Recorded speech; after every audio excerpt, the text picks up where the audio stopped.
예전에 저희가 어릴 때는 부모님이 동화책을 읽어줬습니다.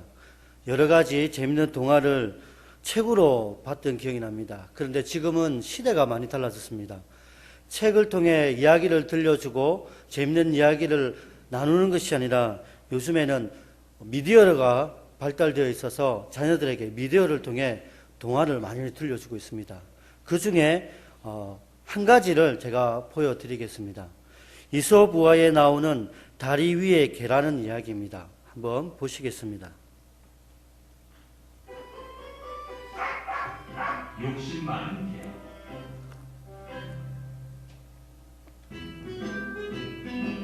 어느 날 욕심 많은 개가 길을 가다가 커다란 고기를 발견했어요.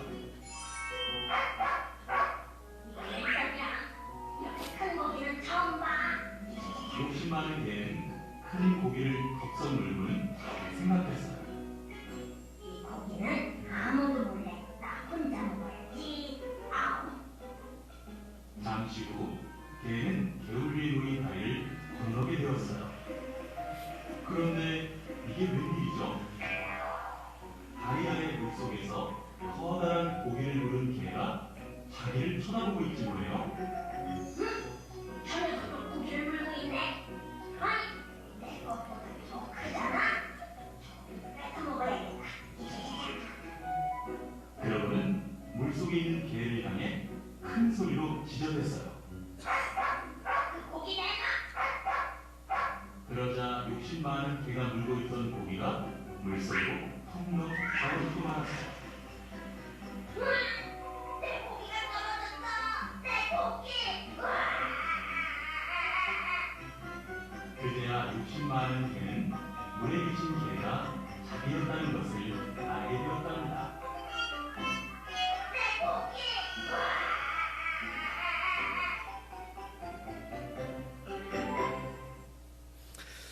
이 동화의 핵심은 너무나 쉽습니다. 욕심을 많이 가졌던 강아지가 자신의 욕심 때문에 자신의 입에 물고 있던 큰 고기마저 잃어버렸던 것입니다.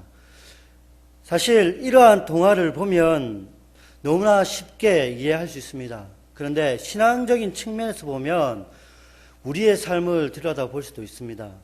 예를 들면 우리가 신앙생활을 할 때에 자신의 생각, 탐심, 그리고 욕심 때문에 자신이 누리고 있는 은혜를 고백하지 못하고 인정하지 못하고 그리고 그 은혜를 은혜라고 누리지 못하는 경우가 굉장히 많이 있습니다. 만약 이 강아지가 자신이 물고 있던 고기 덩어리에 만족을 했다면 고기를 맛있게 먹었을 겁니다. 우리도 그렇습니다. 우리가 하나님의 선택을 받은 하나님의 자녀로 살아가고 있지만 우리에게 욕심이 있고 세상의 것을 바라볼 때 하나님이 주신 은혜를 우리가 인정하지 못하고 누리지 못하며 세상의 것을 계속해서 쫓아갑니다. 그러다 보면 우리가 신앙생활을 하지만 만족감이 없고 감사가 없습니다. 항상 남의 것을 부러워하고 남의 것을 쫓아가는 그런 연약한 한 사람으로 살아갈 수밖에 없습니다. 하지만 지금 나에게 주어진 하나님의 은혜를 기억하고 감사하며 살아가면 많은 것들을 누리며 살아갈 수가 있습니다. 오늘 이 강아지처럼 자신이 가지고 있는 것들을 잃어버린 한 무리들이 있습니다. 자신이 많은 것들을 누리고 있지만 많은 것들을 가지고 있지만 그것을 기억하지 못하고 잃어버리는 사람들입니다. 바로 오늘 본문에 등장하는 이스라엘 사람들입니다. 오늘 본문의 배경을 잠시 살펴보면 네 가지 측면에서 볼 수가 있습니다. 먼저 본문은 시간적으로 주전 1050년 전에 일어났던 이야기입니다. 성경적인 연대기로 봐서는 아직까지 사사시대입니다. 사무엘이 살아있었지만 나이가 많아서 자신의 두 아들들에게 사사로 세웠습니다. 그리고 외부적인 상황입니다. 이스라엘은 오랫동안 블레셋과의 갈등이 계속해서 이어지고 있는 과정이었습니다. 틈만 나면 블레셋이 이스라엘을 침범하였습니다. 괴롭히고 빼앗고 받게 했습니다. 그리고 이 사건이 일어나기 30년 전에는 블레셋이 이스라엘을 40년 동안 지배했던 기억도 있습니다. 그리고 그 전에는 엘리 제사장 시대에는 주전 1104년경에 아벡에서 블레셋과의 전투를 하게 됩니다. 그곳에서 하나님의 법궤를 블레셋에게 빼앗겨 버렸습니다. 내부적인 문제도 심각했습니다. 지금까지 사사는 자녀들에게 세습되지 않았습니다. 필요한 상황에 따라 하나님께서 사사를 세워서 통치하고 구원케 했습니다. 그런데 오늘 본문의 배경에는 사무엘이 늙어 그 두 아들들에게 사사의 직을 감당하게 했습니다. 그런데 이 두 아들이 사무엘처럼 하나님을 경외하고 하나님 앞에서 정직한 판결을 해야 되는데 그렇지 못했습니다. 오늘 본문에 나와 있는 것처럼 이들은 자신의 이익을 따라 뇌물을 받았습니다. 판결을 굽게 했습니다. 이것은 하나님께서 율법으로 금지한 법들이었습니다. 하나님께서는 신명기의 말씀을 통해 자신의 이익을 취하는 것, 뇌물을 받는 것, 판결을 굽게 하는 것, 이것을 엄격하게 금지시켰습니다. 그런데 지도자라고 할 수 있는 이 사사들이 하나님 앞에 범죄를 하고 있는 것입니다. 말은 하나님 앞에 세워진 지도자, 사사였지만 그들 마음속에는 하나님을 두려워하는 마음이 결여되어 있습니다. 하나님의 율법을 무시했습니다. 이것이 내부적인 문제였습니다. 마지막으로 이스라엘 자손들의 신앙적인 문제가 있습니다. 이스라엘은 하나님의 택하심을 받은 하나님의 백성으로 그리고 하나님의 거룩한 나라로 세움을 받았습니다. 하나님 앞에 거룩한 삶을 살아야 되며 하나님만을 찬양해야 되며 오직 하나님의 말씀대로 살아가야 할 그들이 사사시대에는 사사기 17장 6절과 21장 25절의 말씀처럼 하나님을 왕으로 인정하지 않습니다. 그래서 자신의 소견에 오른 대로 행동했던 사람들이었습니다. 이러한 배경이 지금 오늘 사건이 일어나는 중요한 요지가 되었습니다. 이스라엘 사람들은 하나님을 왕으로 인정하지 않았고 자신이 하나님 앞에서 어떠한 존재로 서 있는지조차도 알지 못하는, 깨닫지 못하는 그런 상황 속에서 지도자는 타락해버렸고 그리고 주변의 강대국들은 이미 왕정 국가를 세웠고 아니면 중앙 집권화를 시작하기 시작했습니다. 모든 권력과 모든 힘이 한 사람 아니면 소수로부터 나오기 시작했습니다. 그런데 이스라엘은 전혀 그렇지 못했습니다. 각 지파마다 지도자가 있었습니다. 지파들이 흩어져 살았습니다. 큰 사건이 일어날 때마다 모여서 해결하려고 하니 이것이 너무나 불편하고 너무나 비합리적인 것입니다. 그래서 이들은 세상의 주변의 모든 나라들처럼 왕을 세워 자신들을 다스리게 하는 것이 맞다라고 생각했습니다. 어찌 보면 이들의 생각이 그럴듯합니다. 합리적입니다. 이성적입니다. 하지만 우리가 살펴봐야 할 것은 합리적인 겉모습이 아니라 그들 마음속에 있는 정체성입니다. 그들은 하나님의 은혜로 살아가고 있지만 그 은혜가 어디서 나오는지 인정하지 않습니다. 그 은혜가 얼마나 큰지 깨닫지도 못하고 있습니다. 단지 그들은 지금 자신들의 처해진 상황을 세상 나라들처럼 극복하고자 하는 그런 마음밖에 없었던 것입니다. 사무엘이 라마에 있었는데 이스라엘 자손들이 장로들을 대표로 해서 라마로 가게 됩니다. 그리고 자신들의 요구를 당당하게 사무엘에게 요구합니다. 사무엘은 기분이 나빴습니다. 그래서 하나님 앞에 간절히 기도했습니다. 그때 하나님께서 본문 7절의 말씀처럼 말씀하십니다. 그들이 너를 버림이 아니요 나를 버려 자기들의 왕이 되지 못하게 함이니라. 이렇게 말씀하셨습니다. 하나님이 이스라엘의 왕으로 계셨지만 이스라엘 사람들은 하나님을 왕으로 인정하지 않습니다. 다시 말해서 그들이 하나님 앞에 거룩한 백성임을 그들은 인정하지 않는다는 것입니다. 하나님이 주신 은혜도 인정하지 않고 있다는 것입니다. 뿐만 아니라 자신들의 모든 문제, 자신들이 앞으로 헤쳐나가야 할 그 모든 문제까지도 그들은 하나님이 아닌 세상 방법대로 해결하려고 하는 것입니다. 이것이 이스라엘 자손들이 가지고 있는 가장 큰 문제였습니다. 하나님께서는 사무엘에게 그들에게 왕을 세워 주라고 말씀하십니다. 그리고 9절 말씀에는 왕의 제도를 가르치라고 합니다.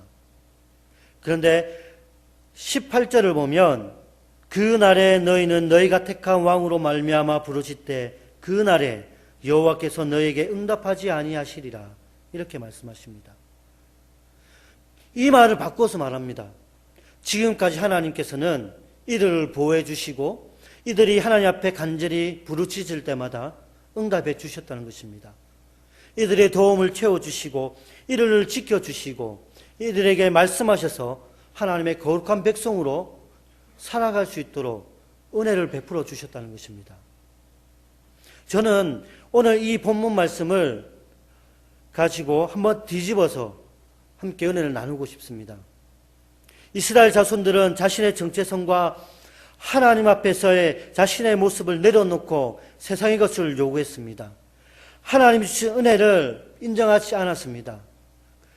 우리 역시도 그러한 삶을 살아갈 수가 있습니다.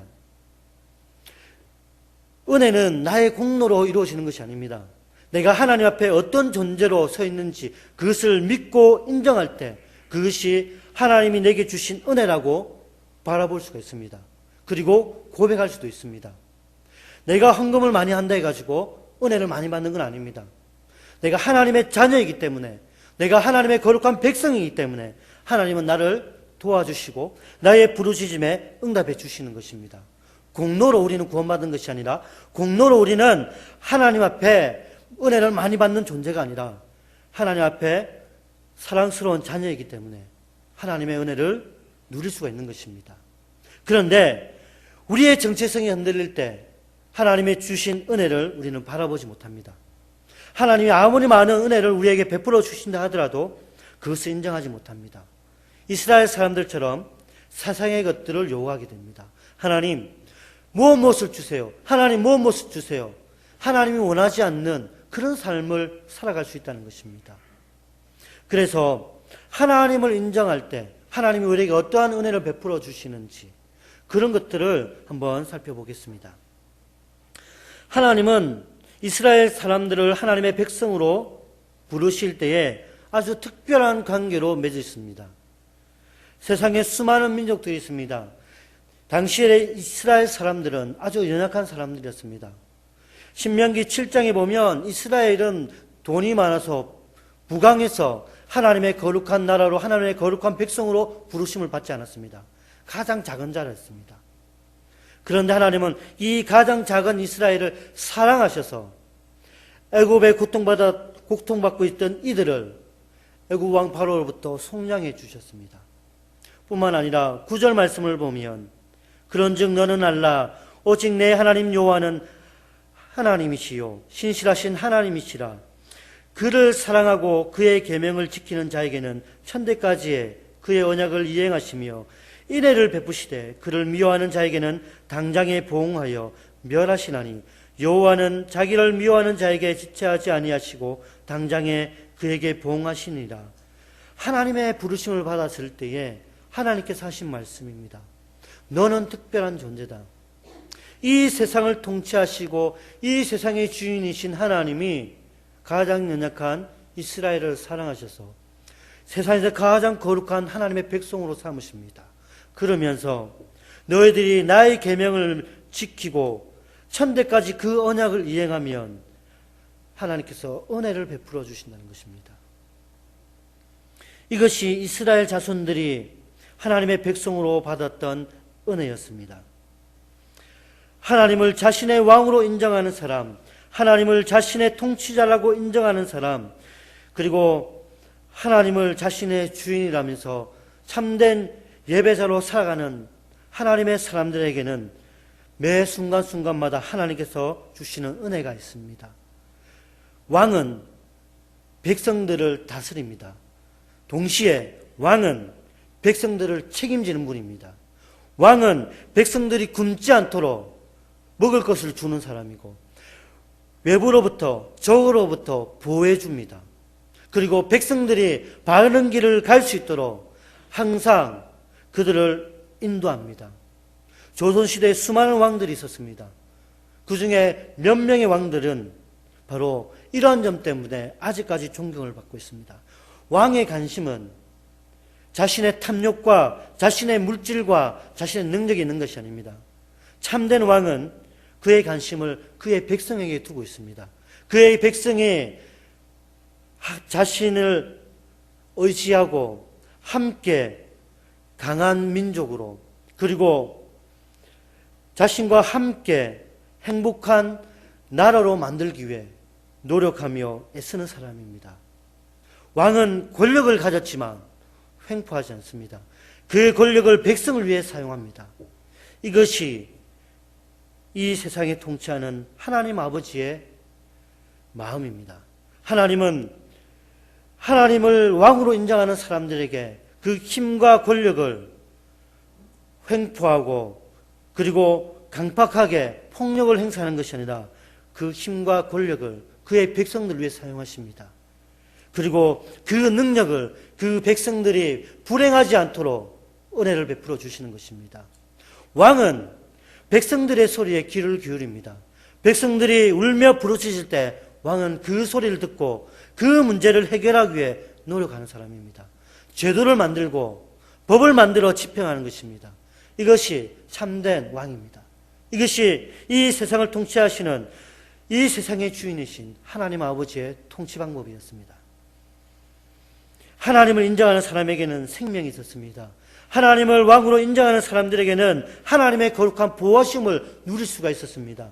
사사시대 이들은 하나님을 온전히 바라보지 못했지만 그들이 부르짖을 때마다 하나님께서는 그 부르짖음에 응답해 주셨습니다. 이 민족들이 그들을 박탈하고 그들을 괴롭힐 때 그들은 하나님을 찾습니다. 하나님 도와주세요. 하나님 도와주세요. 그럴 때마다 하나님께서는 사사를 세워주셨습니다. 그들의 믿음이 부족했지만 그들이 하나님 앞에 너무나 연약한 믿음을 가졌지만 죄를 많이 지었지만 하나님은 그의 백성이었기 때문에 이스라엘의 부르짖음에 응답해 주셨던 것입니다. 하지만 하나님이 하나님을 왕으로 인정하지 않을 때에는 하나님께서는 때로는 냉철하시고 때로는 무서울 정도로 징계하십니다. 오늘 이 시대를 살아가는 우리 역시도 이러한 것들을 깨달아야 합니다. 우리는 매 순간순간 하나님과 동행하는 그런 지식은 알고 있습니다. 그러나 동행하는 그 은혜를 누리지 못할 때가 너무나 많이 있습니다. 때로는 기복신앙에 젖어 때로는 세상 관습에 젖어 가치관에 젖어 하나님을 그릇되게 바라볼 수가 있습니다. 그럴 때마다 우리의 마음은 평안이 없고 우리의 마음에는 기쁨이 없습니다. 세상의 방법대로 해결하려고 하고 세상의 방법을 쫓아가려고 할 때가 너무나 많이 있습니다. 세상의 방법대로 성공하면 하나님께서 기뻐하시겠지. 하나님께서 영광을 받으시겠지. 이렇게 생각할 때가 있다는 것입니다.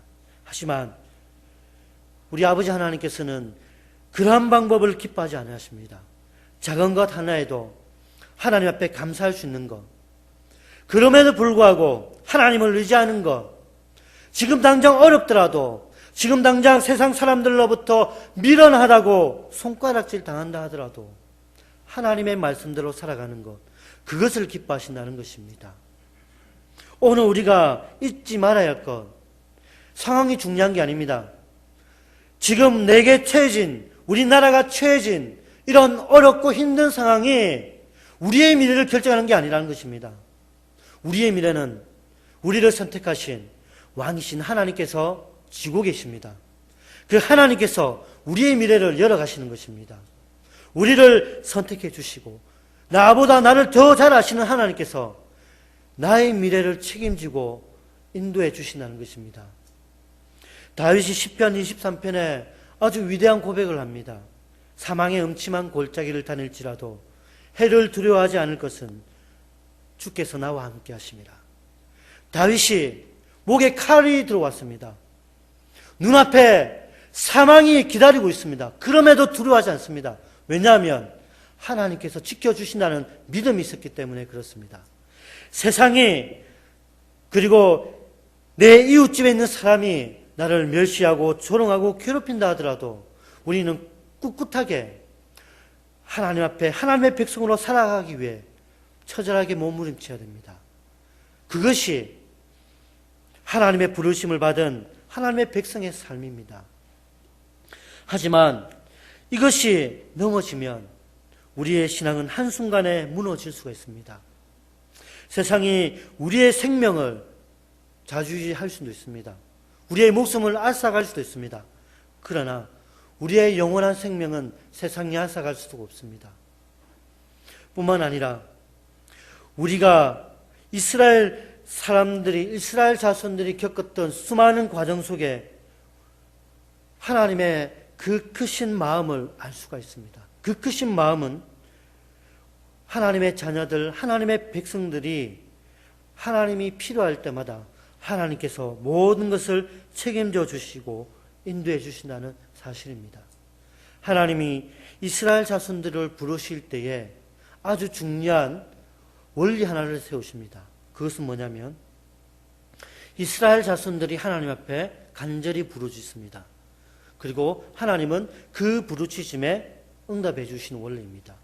부르짖고 응답하는 것. 마치 이것은 갓난아이가 엄마를 찾을 때와 똑같습니다. 우리가 하나님 앞에 하나님의 자녀로 믿음으로 간절히 구할 때마다 하나님께서는 우리의 부르짖음, 우리의 간절한 소망을 외면치 않습니다. 하나님의 때에 하나님의 방법대로 응답해 주십니다. 때로는 우리를 괴롭히는 적을 물리쳐 주시고 때로는 우리가 살아갈 때에 우리의 필요한 것들을 다 채워 주십니다. 지금도 선교 현장에는 수많은 기적들이 일어나고 있다고 합니다. 우리나라에도 처음 복음이 들어왔을 때 많은 일들이 일어났습니다. 하나님이 필요한 능력, 하나님께서는 그때마다 그 장소에마다 하나님께서는 권능을 행하셨습니다. 그리고 그 권능이 필요하지 않아도 될 때는 하나님의 권능을 숨기십니다. 뿐만 아니라 하나님께서는 연약한 우리를 통하여 하나님의 나라를 확장케 하십니다. 부족한 우리를 통하여 하나님을 드러내시고자 하십니다. 직접적으로 하나님의 능력을 선포하는 것이 아니라 우리 한 사람 한 사람의 삶을 통하여 하나님을 드러내시는 것입니다. 우리는 이런 존재입니다. 하나님이 이 세상을 만드시고 이 세상을 통치하시는 전능하신 분이라면 우리는 전능하신 분으로부터 선택함을 받았던 하나님의 부르심을 받았던 하나님의 거룩한 백성입니다. 그리고 하나님께서 그토록 사랑하시는 하나님의 자녀입니다. 그것이 우리의 정체성입니다. 그런데 이스라엘 자손들은 이러한 정체성마저 버립니다. 겉으로는 왕을 세워달라 합니다. 온 열방, 온 나라들처럼 자신이 세운 왕을 통하여 통치를 받고자 합니다. 정체성을 버리고 세상 나라들처럼 이제 살아가겠다는 것입니다. 하나님 필요 없어요 라는 겁니다. 하나님 이제는 우리끼리 알아서 하겠습니다. 이런 마음이 있다는 것입니다. 정체성을 버린, 그리고 하나님의 그 거룩하신 능력과 은혜를 버린, 그리고 하나님이 인정하지 않는 이들에게는 하나님의 놀라운 징계가 남아 있었습니다. 사랑하는 성도 여러분, 신앙의 원리 중에 아주 기본적인 원리입니다. 하나님을 인정하는 삶. 하나님과 동행하는 그 인정하는 삶 속에는 우리의 정체성이 있고 그 정체성 속에는 우리가 어떻게 살아야 되는지 성화의 방법이 담겨져 있습니다. 이것이 신앙이고 이것이 믿음입니다. 우리가 믿음의 눈으로 세상을 바라보지 않으면 하나님이 보이지 않습니다. 믿음의 눈으로 하나님 앞에 나가지 않으면 우리를 통해 일하시는 하나님을 경험할 수가 없습니다. 그러나 그 크신 하나님은 언제나 우리가 믿음으로 바라볼 때 우리와 함께 하시고 우리의 신음에 응답해 주시며 그리고 우리가 무엇이 필요한지 다 알고 계신다는 것을 우리가 직접 경험할 수가 있습니다. 우리가 처음으로 봤던 그 이소부와의 그 강아지, 거짓된 모습에 현혹되어 자신이 가지고 있던 것까지 다 잃어버렸습니다. 어리석은 강아지였습니다. 욕심이 많은 어리석은 강아지. 세상의 것은요, 사라집니다. 참된 진리는 오직 하나님밖에 없습니다. 오직 하나님의 말씀밖에 없습니다. 이 세상의 것은 참된 진리에 비하면 우리를 현혹시키고 우리를 유혹하는 거짓된 것들이 너무나 많이 있습니다. 당장 눈앞에는 그것이 아주 좋아 보여도 당장 내게 필요한 것일 수도 있습니다. 그러나 그것에 우리의 정체성을 팔아버려서는 안 된다는 것입니다. 그것에 우리의 자존감을 바꿔서는 안 된다는 것입니다.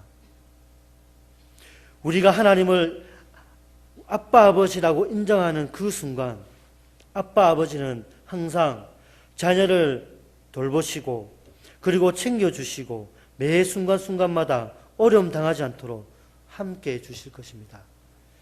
그 고백이 우리의 입술과 우리의 마음속에 일어나며 그리고 그 고백을 통하여 우리의 삶이 좀 더 풍성해지고 좀 더 하나님 앞에 감사거리가 늘어나는 그리고 오직 하나님만 바라보는 우리 교회가 되기를 원합니다. 저는 민수기 6장 24절에서 27절 말씀을 굉장히 좋아합니다. 하나님의 백성들에게 하신 하나님의 축복의 말씀입니다. 우리 다 같이 한번 읽어보겠습니다. 여호와는 내게 복을 주시고 너를 지키시기를 원하며 여호와는 그의 얼굴을 은혜 베푸시기를 원하며 여호와는 그 얼굴을 내게로 향하여 드사 평강 주시기를 원하노라 할지니라. 그들은 이같이 내 이름으로 이스라엘 자손에게 축복할지니 내가 그들에게 복을 주리라. 아멘. 우리는 매 주일마다 우리 담임 목사님을 통하여 하나님의 복을 받습니다. 아론을 통해 주신 이 복이 하나님을 인정하는 우리 모두에게 하나님께서 베풀어 주신 은혜요 복임을 기억하시기 바랍니다. 매 순간순간마다 하나님을 인정하며 매 순간순간마다 내가 하나님의 거룩한 백성임을 인정할 때 여러분은 혼자가 아니라 우리와 함께 있고 그리고 전능하신 하나님이 여러분 편에 서서 여러분을 도와주시고 은혜를 베풀어 주실 것입니다. 여러분 그 하나님을 인정하고 그 하나님을 의지하는 저와 여러분이 되기를 간절히 소원합니다.